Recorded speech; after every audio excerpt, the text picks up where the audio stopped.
श्री स्वामी समर्थ. नमस्कार भक्त हो. भक्तांच्या वाटेवर या आपल्या आध्यात्मिक प्रवासात तुमचं मनापासून स्वागत आहे.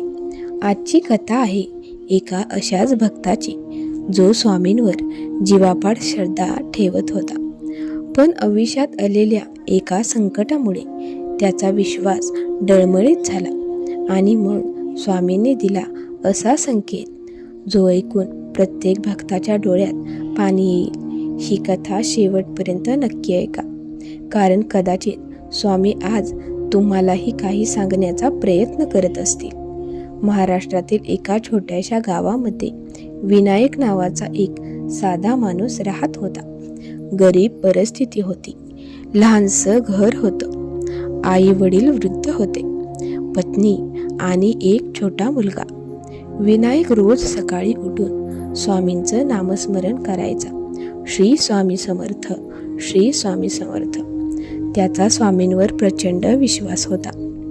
घरात कितीही अडचणी आल्या तरी तो म्हणायचा, स्वामी आहेत ना, ते सर्व ठीक करतील. पण काळ नेहमी सारखा नसतो.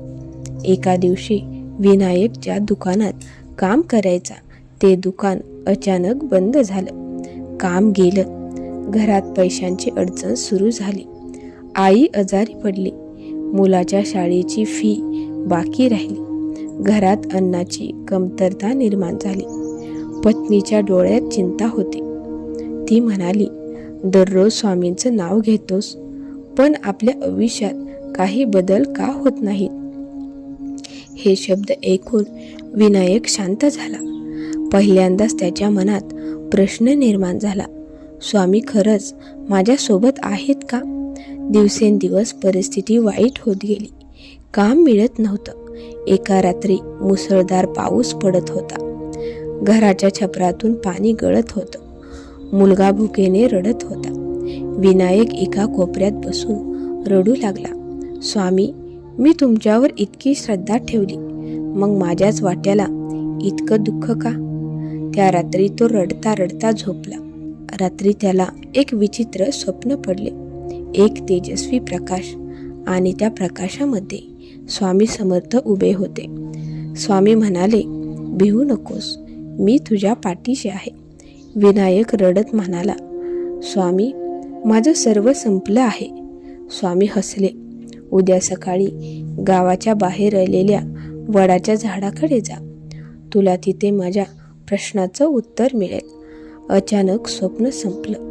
विनायक घामाने भिजला होता. दुसऱ्या दिवशी सकाळी तो गावाबाहेर गेला. मोठं जुनं वडाचं झाड. तिथे एक वृद्ध साधू बसले होते. साधूने त्यांच्याकडे पाहून विचारले, काल स्वामी भेटले ना? हे ऐकून विनायक थक्क झाला. तो साधूंच्या पाया पडला. साधू म्हणाले, तुझी परीक्षा सुरू आहे, शिक्षा नाही. विनायकच्या डोळ्यात अश्रू आले. साधूंनी त्याला एक छोटंसं काम दिलं. दररोज एका भुकेल्या माणसाला अन्न दे. विनायक आश्चर्यचकित झाला. माझ्याच घरात अन्न नाही, मी दुसऱ्यांना काय देऊ? साधू हसले. जिथे स्वार्थ संपतो तिथे स्वामींची कृपा सुरू होते. त्या दिवसापासून विनायक रोज थोडं अन्न बाजूला ठेवू लागला. कधी अर्धी भाकरी, कधी थोडा भात तो गरजूंना देऊ लागला. काही दिवसांनी गावात एक मोठा व्यापारी आला. त्याला प्रामाणिक माणूस हवा होता.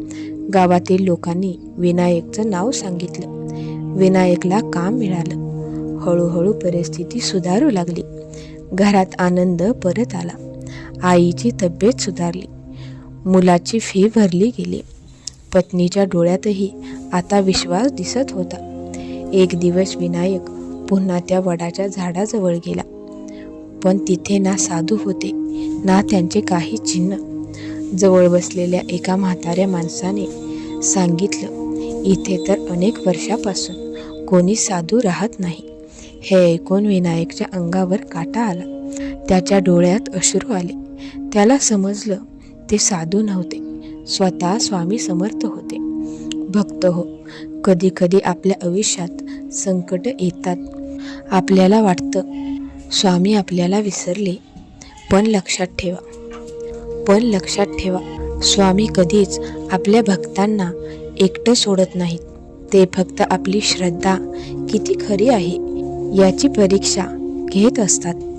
जर तुमचाही स्वामींवर विश्वास असेल तर कमेंटमध्ये लिहा श्री स्वामी समर्थ.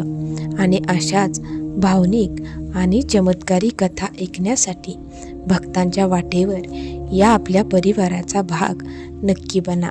पुन्हा भेटू एका नवीन अनुभवानिशी. तोपर्यंत श्री स्वामी समर्थ.